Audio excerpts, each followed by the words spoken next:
Hello guys, welcome to my channel physio world. मैं Anil Saini, physiotherapy student. ये video है upper limb की muscles के ऊपर। तो अगर आप भी परेशान इतनी सारी मसल्स को कैसे याद करें, कैसे उनको समझें और कैसे पढ़ें, तो बिल्कुल भी परेशान होने की जरूरत नहीं है, क्योंकि इस वीडियो में मैं आपको बताऊंगा अपर लिम्ब की सारी मसल्स के origin, insertion, nerve supply, location, क्या उनके एक्शन होते हैं। तो वीडियो को एंड तक देखें। शुरू करते हैं वीडियो। तो इस वीडियो के अंदर हमने अपर लिम्ब को 5 पार्ट्स में डिवाइड किया है: pectoral region, shoulder region, arm, four arm और हैंड में। तो एक एक करके हम सारे पार्ट्स के मसल्स के बारे में स्टडी करेंगे। तो सबसे पहले हम बात करेंगे muscles of the pectoral region. Pectoral region located होता है एंटीरियर चेस्ट वॉल, मतलब कि ये वाला जो पार्ट होता है ये पेक्टोरल रीजन कहलाता है। पेक्टोरल रीजन में 4 मसल्स होती है। फर्स्ट होती है पेक्टोरलिस मेजर, सेकंड होती है पेक्टोरलिस माइनर, थर्ड होती है सेरेटस एंटीरियर और फोर्थ होती है सबक्लेवियस। पेक्टोरलिस मेजर और पेक्टोरलिस माइनर मसल को नर्व सप्लाई करती है pectoral nerve. Pectoralis major muscle के 2 ओरिजिन होते हैं। जो क्लेविकुलर हेड होता है वो राइज होता है मिडियल हाफ ऑफ क्लेविकल से। जो स्टर्नोकोस्टल हेड होता है वो राइज होता है स्टर्नम और 1 to 6 कोस्टल कार्टिलेज से। Pectoralis major muscle bicipital groove of humerus पे इंसर्ट होती है और ये शोल्डर जॉइंट पर आर्म का अडक्शन और मिडिल रोटेशन करवाती है। सेकंड मसल है पेक्टोरलिस माइनर, जो राइज होती है 3rd to 5th रिब्स से और इंसर्ट होती है कोरिकोइड प्रोसेस ऑफ स्केपुला पर। ये स्केपुला को स्टेबलाइज करने का काम करती है। थर्ड मसल है सेरेटस एंटीरियर मसल, जो लोकेटेड होती है lateral in the chest wall और ये अराइज होती है lateral aspect of 1 to 8 ribs. Middle border of scapula भी इंसर्ट होती है। लॉन्ग थोरेसिक नर्व इसे नर्व सप्लाई करती है और forward rotation of arm and pull the scapula forward इसके फंक्शन होते हैं। Serratus anterior muscle also called boxer muscle. Fourth muscle है सबक्लेवियस मसल, जिसे सबक्लेवियस नर्व सप्लाई करती है। ये अराइज होती है junction of the first rib end it's costal cartilage और इंसर्ट होती है 1/3 ऑफ क्लेविकल इंफीरियर सरफेस और डिप्रेशन ऑफ क्लेविकल इसका फंक्शन होता है। तो ये है पेक्टोरल रीजन की मसल्स। अब हम बात करते हैं second muscles of the shoulder region. Shoulder region को हम 2 ग्रुप्स में डिवाइड करते हैं, एक्सटेंसिव मसल्स और इंट्रेंसिक मसल्स। एक्सटेंसिव मसल्स में आती है ट्रिपीजियस, लेटसमस डोर्साई, रोम्बोइड मेजर, रोम्बोइड माइनर और लिवेटर स्केपुलाई। और जो इंट्रेंसिक मसल्स होती है उनमें आती है डेल्टोइड, टीरिस मेजर और रोटेटर कफ की 4 मसल्स। तो सबसे पहले हम बात करते हैं एक्सटेंसिक मसल्स में ट्रिपीजियस मसल की। ट्रिपीजियस मसल और लेटसमस डोर्साई मसल सुपरफिशियल मसल होती है और जो लेवेटर स्केपुलाई, रोम्बोइड मेजर, रोम्बोइड माइनर मसल है वो डीप मसल्स होती है।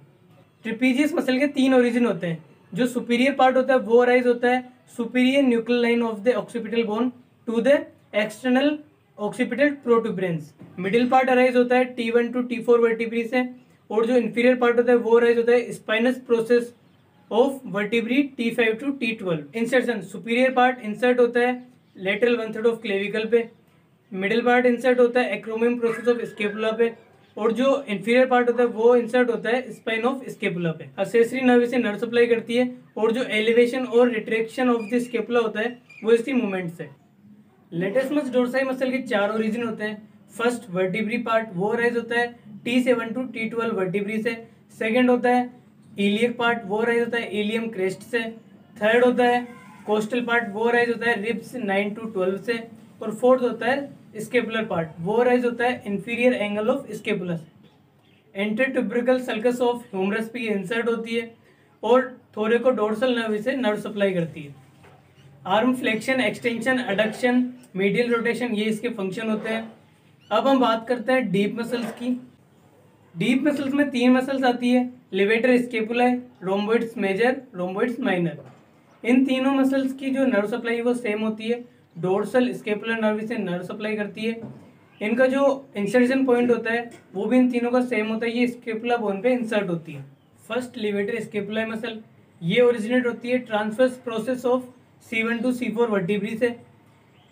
मिडिल बॉर्डर ऑफ स्केपुला भी इंसर्ट होती है और स्केपुला एलिवेशन इसका फंक्शन है। सेकंड रोम्बोइड्स मेजर मसल, ये ओरिजिनेट होती है spinous process of T2 T5 vertebrae से और मिडिल बॉर्डर ऑफ स्केपुला पे इंसर्ट होती है। स्केपुला का रिट्रैक्शन और रोटेशन इसका फंक्शन है।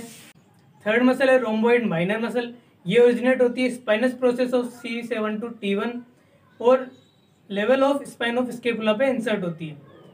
स्केपुला के रिट्रैक्शन और रोटेशन इसके मूवमेंट्स हैं। अब हम बात करते हैं इंट्रिंसिक मसल ग्रुप की। इसमें 6 मसल्स आती हैं। फर्स्ट डेल्टोइड, सेकंड होती है टीरीज मेजर और 4 रोटेटर कफ मसल्स होती हैं। तो फर्स्ट हम बात करते हैं डेल्टोइड मसल की। इसके 3 ओरिजिन होते हैं। फर्स्ट एंटीरियर फाइबर अराइज होता है लेटरल 1/3 ऑफ क्लेविकल से। सेकंड मिडिल फाइबर अराइज होता है एक्रोमियन प्रोसेस ऑफ स्केपुला से। और थर्ड पोस्टीरियर फाइबर अराइज होता है स्पाइन ऑफ स्केपुला से। डेल्टोइड ट्यूब्रोसिटी ऑफ ह्यूमरस पे इंसर्ट होती है। एक्सिलरी नर्व से नर्व सप्लाई करती है और आर्म की फ्लेक्शन, एक्सटेंशन, रोटेशन और अबडक्शन मूवमेंट करवाती है शोल्डर जॉइंट पे। दूसरी जो मसल है टीरीज मेजर मसल, ये अराइज होती है इंफीरियर एंगल ऑफ स्केपुला से और इंसर्ट होती है इंटरट्यूब्रिकल ग्रूव ऑफ ह्यूमरस पे। लोअर स्केपुलर नर्व से नर्व सप्लाई करती है और आर्म के अबडक्शन, मीडियल रोटेशन और एक्सटेंशन में ये हेल्प करती है। अब हम बात करते हैं रोटेटर कफ मसल्स की। इसमें 4 मसल्स होती है। फर्स्ट होती है सुप्रास्पाइनेटस, इंफ्रास्पाइनेटस, सबस्केपुलरिस और लास्ट होती है टीरीज माइनर मसल। इन चारों मसल्स के ओरिजिन और इंसर्शन सेम बोन पे होते हैं। तो जो ओरिजिन होता है वो होता है स्केपुला बोन से और जो इंसर्शन होता है वो ह्यूमरस बोन पे होता है। पहली मसल है सुप्रास्पाइनेटस मसल, जो अराइज होती है सुप्रास्पाइनस फोसा ऑफ स्केपुला से और इंसर्ट होती है ग्रेटर ट्यूब्रिकल ऑफ ह्यूमरस पे। सुप्रास्केपुलर नर्व से नर्व सप्लाई करती है। इसका मेन फंक्शन होता है abduction of arm 0 to 15 degree और ये डेल्टोइड मसल को असिस्ट करती है 15 to 90 डिग्री मूवमेंट करवाने के लिए आर्म की। सेकंड इंफ्रास्पाइनेटस मसल, ये अराइज होती है इंफ्रास्पाइनेटस फोसा से और इंसर्ट होती है ग्रेटर ट्यूब्रिकल ऑफ ह्यूमरस पे। सुप्रास्केपुलर नर्व से नर्व सप्लाई करती है। लेटरल रोटेशन ऑफ आर्म इसका फंक्शन है। थर्ड मसल है सबस्केपुलरिस मसल, ये अराइज होती है सबस्केपुलरिस फोसा ऑफ स्केपुला से। लेजर ट्यूब्रिकल ऑफ ह्यूमरस पे इंसर्ट होती है। अपर एंड लोअर सबस्केपुलर नर्व से नर्व सप्लाई करती है और मिडिल रोटेशन ऑफ आर्म इसका फंक्शन होता है। फोर्थ मसल है टीरीज माइनर मसल, ये अराइज होती है लेटरल बॉर्डर ऑफ स्केपुला से और ग्रेटर ट्यूब्रिकल ऑफ ह्यूमरस पे इंसर्ट होती है। एक्सिलरी नर्व से नर्व सप्लाई करती है और lateral rotation of the arm इसका फंक्शन है। ये थी शोल्डर रीजन की मसल्स। अब हम बात करते हैं मसल्स ऑफ द आर्म की, जिसे हम 2 कंपार्टमेंट में डिवाइड करते हैं, एंटीरियर कंपार्टमेंट और पोस्टीरियर कंपार्टमेंट। एंटीरियर कंपार्टमेंट में 3 मसल्स आती है, बाइसेप्स ब्रेकियाई, ब्रेकियलिस और कोरेकोब्रेकियलिस। इन तीनों मसल्स को मस्कुलोक्यूटेनियस नर्व सप्लाई करती है। फर्स्ट बाइसेप्स ब्रेकियाई मसल, इसके 2 ओरिजिन होते हैं। लॉन्ग हेड अराइज होता है सुप्राग्लिनर ट्यूबरकुल ऑफ स्केपुला से और शॉर्ट हेड अराइज होता है कोरेकोइड प्रोसेस ऑफ स्केपुला से। Radial tuberosity and bicipital aponeurosis पे ये इंसर्ट होती है और एल्बो फ्लेक्शन इसका मेन फंक्शन होता है। सेकंड ब्रेकियलिस मसल, ये अराइज होती है middle and lateral surface of humeral shaft और अल्नर ट्यूब्रोसिटी पे इंसर्ट होती है। एल्बो फ्लेक्शन इसका फंक्शन है। थर्ड मसल है कोरेकोब्रेकियलिस मसल, ये अराइज होती है कोरेकोइड प्रोसेस ऑफ स्केपुला से और middle side of humeral shaft पे इंसर्ट होती है। आर्म के फ्लेक्शन और वीक एडक्शन इसके मूवमेंट्स हैं। सेकंड पोस्टीरियर कंपार्टमेंट, इसमें प्रेजेंट होती है ट्राइसेप्स ब्रेकियाई मसल, जिसे रेडियल नर्व सप्लाई करती है। इसके 3 ओरिजिन होते हैं। लॉन्ग हेड अराइज होता है इंफ्राग्लिनर ट्यूबरकुल ऑफ स्केपुला से, लेटरल हेड अराइज होता है अबव द रेडियल ग्रूव से और मिडिल हेड अराइज होता है below the radial groove. Olecranon process of ulna पे इंसर्ट होती है और एक्सटेंशन ऑफ एल्बो इसका मेन फंक्शन है। तो ये हुई मसल्स ऑफ द आर्म।